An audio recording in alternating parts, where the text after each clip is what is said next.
Afternoon, everyone, and thank you for having me along today. It's been a good conference so far, so hopefully this continues in the same vein. Thank you for the introduction. That's a good snapshot of my background. I think the key takeaways for you guys is that I've had, as I said, 17, 18 years of technical experience. My first job was a Cisco engineer, and I fell into security quite early on from there. And the majority of the learnings I've taken over that period of time have been when we've been dealing with incidents and going through the pain of an incident. And it's a fantastic way to learn how systems should have behaved, did behave, and what we should be doing to try and avoid that from happening in the first place. And today's talk is hopefully going to draw on some of that experience, and it'll be broken into two parts, and we'll crack on through because obviously time's quite tight today. So my intended agenda for you guys is the first two stages of really introducing how to approach incident management and the 5 key steps that I feel that allows you to have a repeatable process. And then the rest of the talk is broken into 5 lessons of key things that I've learned as I've been dealing with incidents over the years. And where I can, I'll pepper them with some snippets of incidents that we've actually dealt with. Some I'll name because they're in the public domain. Others I'll anonymize because we've dealt with it in a way that actually meant that you guys never got to hear about it, which is obviously a win for everybody. One of the things to just put a little bit of structure around where our learning comes from. My day job and the day job of the company as a whole is we're doing security testing, often referred to as pen testing. We're breaking into networks, applications, mobile applications. We're finding new zero-day vulnerabilities within platforms. We're doing responsible disclosure and working with vendors before patches are released, before we talk about them. So we are very well positioned to find ways of breaking into environments, and therefore we have that attack-led knowledge sort of predetermined in our own minds. So when it comes to an incident, we're actually really good at gamifying what's going on, looking at the scenarios that could be in play. What's the evidence that would support particular hypotheses? What other evidence would refute a particular avenue being an option? So translating an attack knowledge into incident response is actually really quite cool, and it's where we find we're very, very good at helping people work through their security incidents. So let's go through this in a little bit more detail. So I just want to put this positioning slide up in terms of what we find as a standard position within most of the industry when we're talking to companies about their incident response approach. And it is a case of people thinking it'll be all right in the night, not actually doing any preparation in advance. This quote from Gavin is actually a parody tweet that he pulled together in the style of the old Janet and John books. I don't know if you guys have those over here. And this one had the follow-on sentence of, although the board were happy that Steve had created an incident response plan, some of the details did raise concerns. And I think this captures beautifully and succinctly the problem that we encounter on a daily basis with organizations and their incident preparations.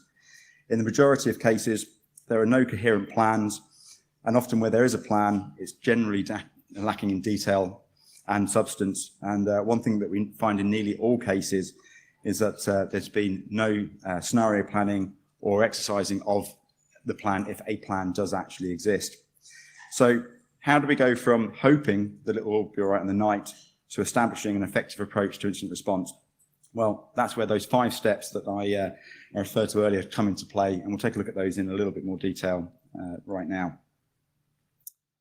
So this is a very simplistic flow of the steps that I've pulled together from how we tend to apply a structure to managing any incident of any size.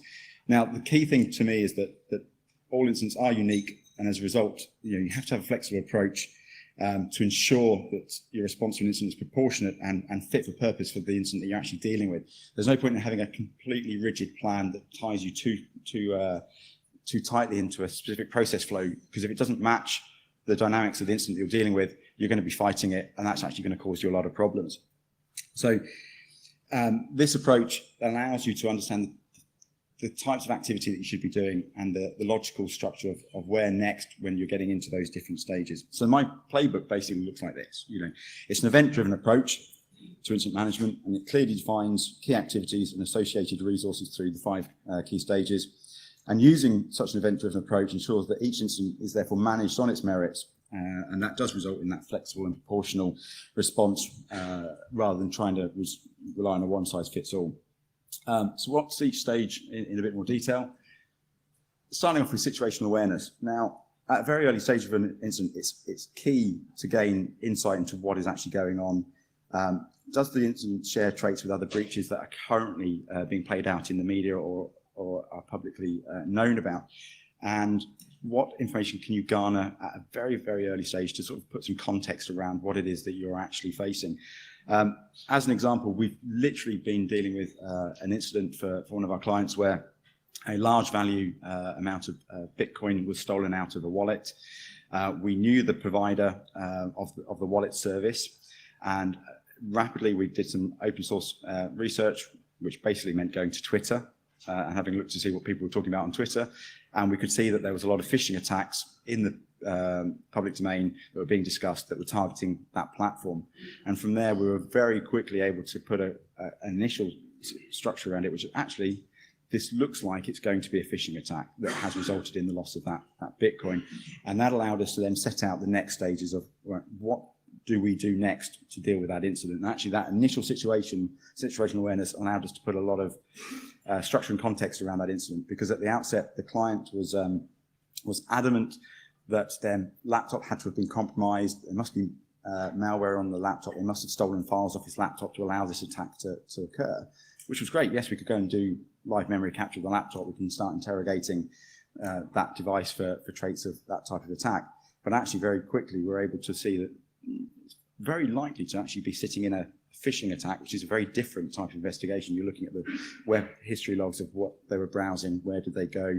You're looking at the sites that were accessed, and actually pulling it together, we were able to work out quite quickly that it was at the phishing side of the end of the spectrum and not a targeted attack on his equipment. So that brings us into the next stage, which is establishing your response parameters. Now, key decisions that are made at this stage will determine the direction of your incident response and the options open to you later on. If you make the wrong choice at this stage, you're potentially closing down future options. What am I talking about here? This is actually comes down to, are you going to take a forensic approach to your incident response, or more of a intelligence-led tactical activity of looking at the data and making decisions and remediating the incident? And if you have any intent of involving law enforcement or keeping your options open to go into a legal process at a later stage, and you don't take a forensic-led approach, actually you are, in a lot of cases, undermining the ability to do that robustly. So if you start going onto machines, essentially changing data, compromising the integrity of the data, then actually you may do more harm than good. But equally, if all you want to do is actually find out what the problem was and fix it and move on, and you have no intent in going down that legal avenue at any point in the future, then you actually free yourself up to not have to take the rigorous forensic approach that would normally be required to do so. So it's about making an informed decision at a very early stage in that. And we'll talk about that a bit later on in one of the examples. Then we're moving into the resource deployment phase. Once we know how we want to approach this investigation, what is it we think we're dealing with, you can actually start choosing the right and mix of resource to actually deploy on the ground to actually start dealing with work. Now, this could actually be your own internal IT teams. They may have enough capability and specialism to actually go and do this. It may be engaging with a external vendor to bring in some specialist resource. It may be engaging law enforcement for their response, and it may be engaging forensic engineers as well, and a mix of all of that together. But I said, if you've got the situational awareness right at the beginning, you've established how you want to approach the incident, actually that in itself answers who am I going to deploy and how am I going to deploy those individuals. And then we move on into establishing the compromise zone and incident classification. This is where we get our hands dirty and actually start looking at what is going on. And it's quite important to try and draw the correct boundary around what you think has been compromised and the extent of the compromise as early on as you can, because that will actually tell you the size and the effort that you're going to be having to track at this, and therefore, at the end of the day, the bill that you will be picking up as part of dealing with the incident. So a good example of that we dealt with a few years ago a state-sponsored targeted attack on an organisation where the malicious agents had been inside the network for 6 months before anybody noticed that there had been a compromise. We were brought in to help guide and structure the response to that, and actually the incident ran for a further 6 months before we got to the containment activity within an incident. Now, the issue came to light. UK government were aware of data being lost. The corporate that had lost the data had been told that their entire organisation had been compromised. And this company, large multinational offices in lots of different geographical regions, very large spread out network. We were quite confident, because of the earlier stages that we'd been working through with these guys, that the likely size of the compromise was a lot smaller, and it was probably restricted to a specific niche component of their environment and a business unit within their wider corporation. And we're able to do some very rapid analysis work that put quite a firm boundary around that early on in the investigation. We were able to give UK government a lot of confidence that actually the wider company had not been compromised. It was only in this smaller area. And that really changed the dynamic of that incident at that pivotal point. If we hadn't done that, the incident would have just grown arms and legs, and you would have times the whole incident cost by a further tenfold. So actually getting the size of the incident right is quite important and quite key at an early stage. So I definitely would advise that that's an important phase of the maturity as you're going through the incident to get through. And as you're going through that stage, you're actually starting to gain information out of the teams that you've been putting on the ground. You're starting to understand what has occurred, which means you can then start classifying it with a lot more comfort that you now know what you're dealing with. And that, once you've got to that phase, you're in a good place to move into the final stage, which is the containment and the remediation phase of actually putting everything right. Until you understand what it is you've dealt with, the complexity of what you're dealing with, if you jump into the let's fix stuff stage too quickly, you can actually end up doing a lot more harm.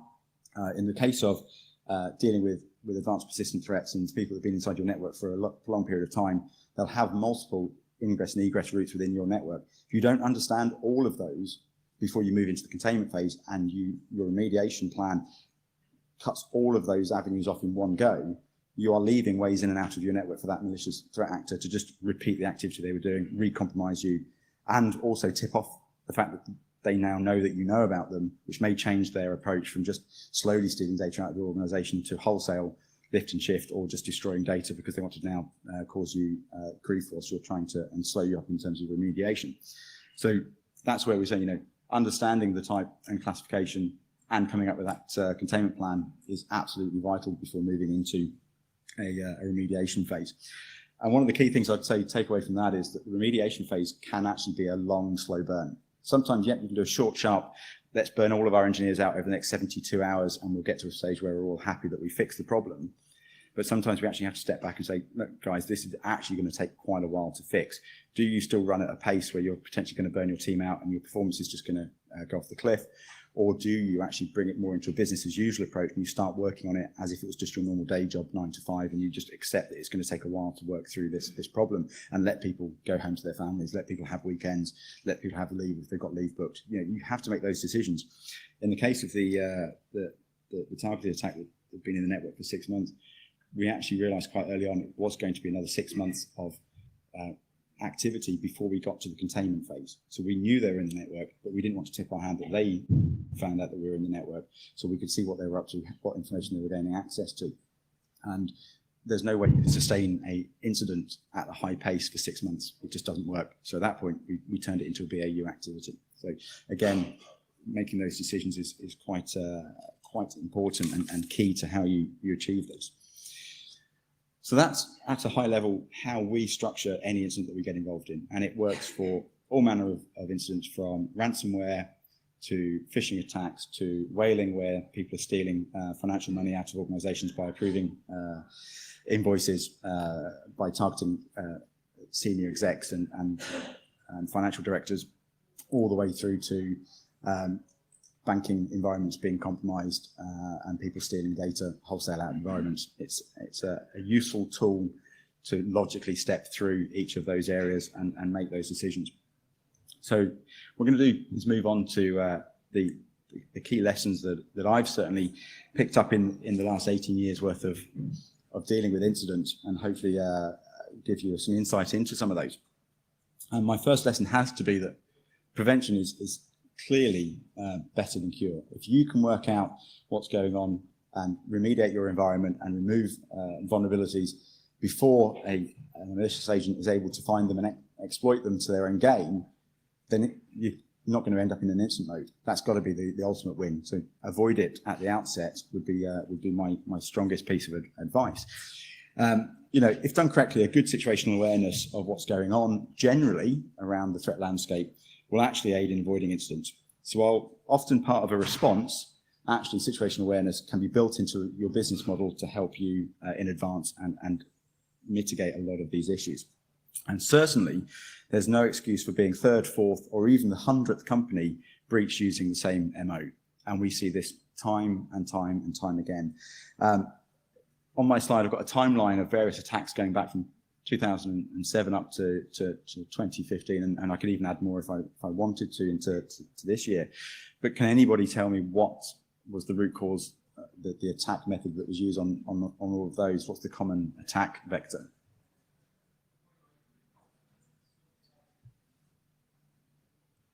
Everyone's quiet. SQL, thank you. So SQL injections, going back to 2007, we see this consistently in the media. Heartland, WorldPay, Global Payments, Wall Street Journal, TalkTalk were all breached by quite simplistic SQL injection attacks. So if you're aware of other people being targeted of those attacks, then what are you doing to make sure that you gain assurances that you're not in the same place? Because clearly, if you can avoid being in that same bracket, you're not going to have to deal with the incident. Groups conducting attacks, whether for financial gain or other motives, will frequently use the same methods of compromise. It's demonstrated in the recent SQL injection compromises and on ongoing use of targeted phishing emails to gain access to corporate networks, and amongst other issues. The use of similar methods by attackers means that organizations have an opportunity to identify attack approaches and vulnerabilities that could be applicable to them. Organizations should therefore look to use the experience of others to ensure that they actually avoid these for themselves. So this is about learning from others' pain, and just making sure that you can avoid it. And part of that are some key questions that you can take away, and this is a minimum you should be asking yourself on a daily basis. Are we vulnerable to the attacks that we're seeing being reported in the media? We've recently had Uber yesterday exposing credentials in AWS and GitHub. We've had the Equifax breach, which was a lack of patching. We've had an Australian defence contractor, which was a lack of patching. So you can see those attacks happening and being discussed in the public space, and you should be asking yourself, well, actually, are we vulnerable to those? If we were compromised, would an attacker actually gain access to unencrypted sensitive data? Because whilst we may not be able to always avoid being breached, if the data they're trying to get access to is actually encrypted and of no use to them, then actually we've at least disrupted the activity, and it won't be as bad as it could have been. And then lastly, the question that underpins all of this is, generally we get told, yeah, we're good, we don't have that problem. Okay, what assurance have you undertaken to actually confirm that that is the position that you think it is? So a lot of time, the patching regime for that was Equifax, they say that a patch wasn't applied. Well, where was the scan of your environment to confirm that the patch actually had been implemented correctly and you weren't vulnerable to that issue? So always gain assurance. So moving on to our second lesson, and this is what I alluded to earlier on about those early on decision-making about forensics. Not all incidents actually require a forensic approach. An issue that I'm currently live and dealing with, I received an email from an IT team that are supporting the investigation, and it was titled Email Forensics. It wasn't anything to do with forensics. All they were doing was copying and pasting email messages out of Exchange into another message to send on to me so I could read them. But apparently that was forensics. It gets used all over the place, and it gets used incorrectly hugely, and it frustrates me no end.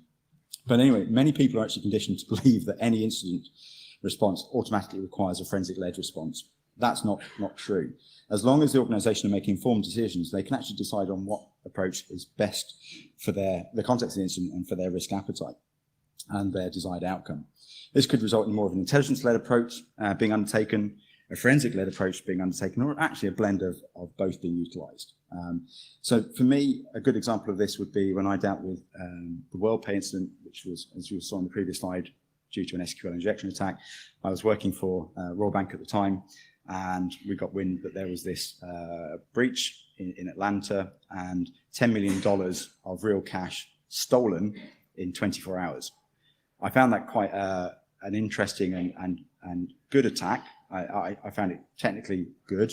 I like the fact they actually ran away with proper money, because a lot of the time somebody steals data, they steal credit card information, they can sell that information and make some money off it, or they do a denial of service attack, or they just trash the data, etc., etc. But to actually run away with hard, cold cash, I found quite interesting. Apparently, a hint to anybody working for big companies when you're in the middle of an incident, walking around the office with a big smile because you find it interesting doesn't go down too well when the senior managers are facing that much of a loss. It was something to learn. Anyway, we were at the outset, we knew that there'd been a breach. In Atlanta, we had the FBI, and we had one of the big four consultancies on the ground with 20 forensic engineers running around, systematically mapping and imaging every server in the environment, looking for what had occurred. We didn't know what had at the time. It could have been an insider threat, it could have been an outside breach. We didn't actually know. Now, that forensic activity was right and proper and needed to be done, because eventually the FBI caught the criminals that were behind that enterprise, took them to court, and they're currently serving jail time. Fantastic, but that was a slow burn. That took 4 years. At the group level, I needed to know instantaneously what on earth had actually occurred, and more importantly, were we vulnerable anywhere else within our organizational infrastructure to that same attack method? Because I needed to make sure we didn't lose that same amount of money elsewhere. So we actually did a dual approach. We left the forensic team and FBI doing their slow, methodical job, where they're not going to tell you anything until they know what the answer actually is, quite rightly. But we actually looked at the network diagrams and the infrastructure, and we worked out there's some key logs that we could ask for copies of and do more of a tactical effort on those. And we looked into those in more detail, not taking a forensic approach. We just said, copy the logs, give them to us, we load them onto our machines, and we started interrogating the information. Within a day, myself and one of my colleagues, we'd actually timelined the entire attack. We knew when they'd started their attack, what the attack method was. We identified that it was an SQL injection attack from the outside very rapidly, which meant we could inform the team that it was looking to be very unlikely to be an insider threat, which helps shape the incident and where you spend your efforts. And more importantly, we now knew that we had an issue with transactional platforms where you could actually access the back-end databases and do certain things to then get money. So we then started looking for that across the rest of the group to see if we were vulnerable elsewhere. And because of that, we're actually able to remediate a lot of issues that we found in our own time before the bad guys moved on and found them for us. So always challenge what you need to be doing. Don't just take a forensic response because you think that's the opportunity, that's what's required of you. I would counsel that sometimes actually a blended approach is a much more valid way of doing it. Or actually throw the forensic book out the door and just get your hands dirty and get onto the servers and find out what the information is, if that's actually what's important to you. So, third lesson, and I'm going to rapidly run through these ones. 3 C's, command, control, and coordination. Coordination of a major breach will require strong management of both technical teams and the management teams. Therefore, organizations will require a robust approach to command, control, and communication. The key aspect of all this will be to free up your technical troops to actually get on with the day job. If you're involving them in your incident calls every 30 minutes, every hour, you're just not going to get any traction, you're not going to get any work done. So leave them to do their work. So what I've always advocated is splitting your teams up into having a management incident team and a technical team, and a go-between that takes messages from the management team and feeds it into that technical team. And then the technical team are tasking individuals to actually go off and do the job they need to do. Management need to be worried about the bigger picture, where the business are positioned in all of this, what their risk appetite is, what their regulatory requirements are, what's the actual exposure to the organization. The technical guys on the ground don't need to worry about that. They just need to be told what to go and do.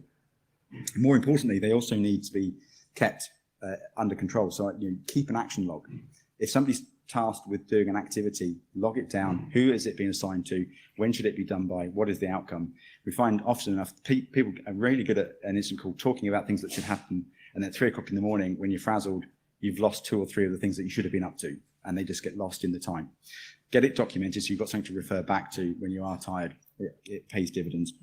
And also, that action log is a fantastic resource as part of a post-incident review process when you want to go through and say what decisions were made, what activity was undertaken, could we do things better? So making that action log is actually quite vital.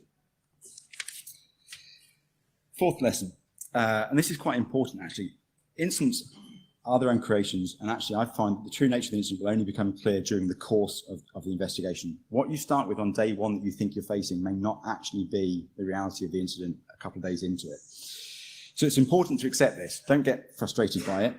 Just live with it and structure your approach accordingly. So, and these on the list are some of the activities that you can actually undertake that will actually help inform you as to what's going on with the incident. And as you'll see, a lot of this isn't actually about forensic work at all. A lot of it can actually be done by your IT teams, your security testing teams, and other technical resources. Bring the right people together to actually help you understand the incident. Obviously, as we said earlier on, establishing the extent of the compromise zone at an early point allows you to place a bit more context around this and deploy these resources a lot more effectively. And I'll leave that at that. The fifth lesson, it's about bringing your A game. How you respond, manage, and recover the incident from an internal perspective will count for nothing if you do not manage the external comms and PR that the outside world see.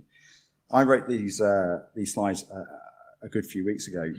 I couldn't have written that better to describe Uber in the last 2 days. They clearly thought they'd dealt with the incident internally perfectly until it got into the press, and now they're in a world of hurt and they're having to deal with that and be very reactive to that environment.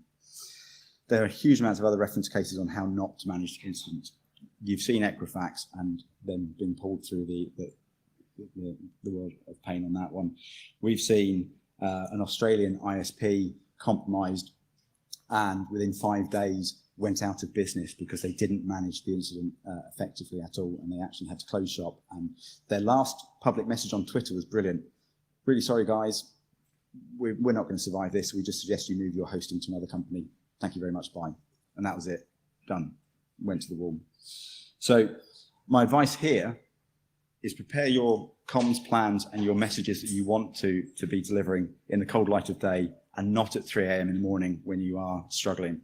It's much easier to work with your PR, legal, and other teams to actually work through structured messages of, okay, if we have this type of incident, well, what would we communicate to our customers? How would we engage with them? How do we communicate with our regulator? And have frameworks. You're never going to get it perfect because unless you've got a crystal ball into everything that's ever going to happen.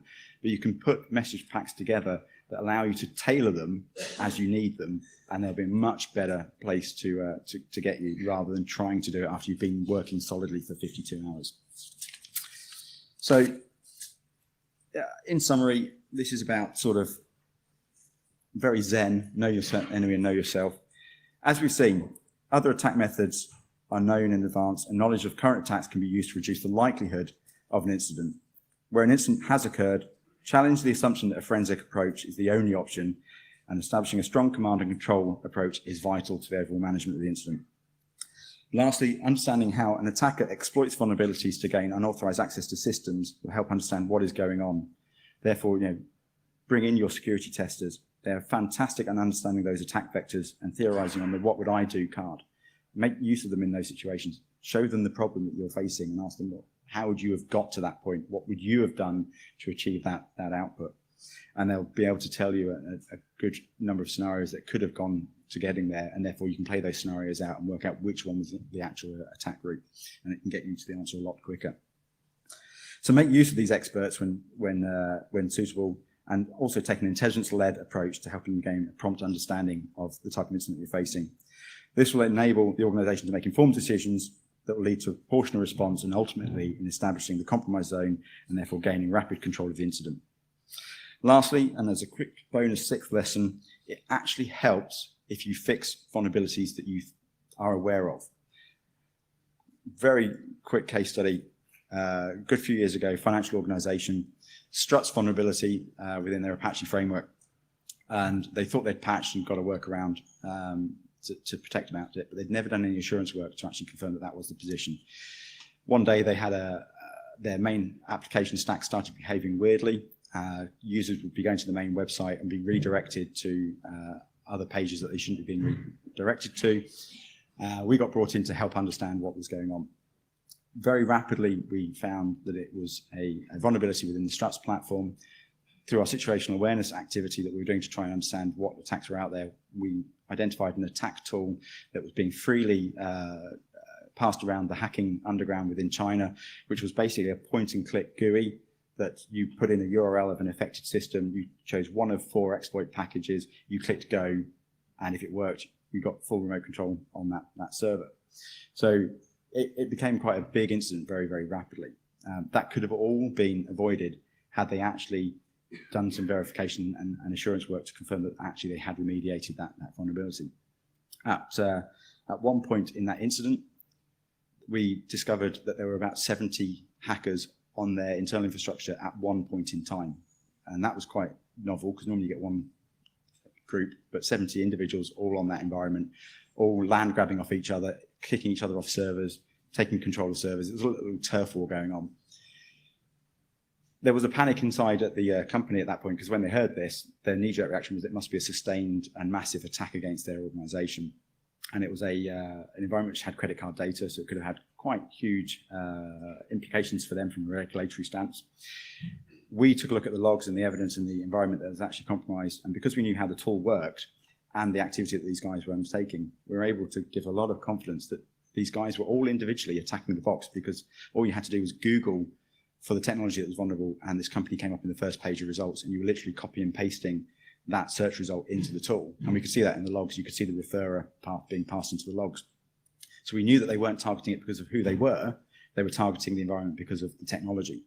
Not one of the attackers, with very low-level script kiddies, not one of the attackers ever bothered to look outside of the servers that they'd compromised. If they had have done, they'd have had a whole stack of credit card data in the back-end databases, and they would have had a field day. But they were very lucky that actually it was contained to just a bunch of script kiddies that really didn't know what they were doing. Being able to give them that confidence meant that they changed the incident, now they approached it. And that today is a very quick canter through the world of incident response. Any questions? Brilliant, I'll get off lightly. Thank you very much.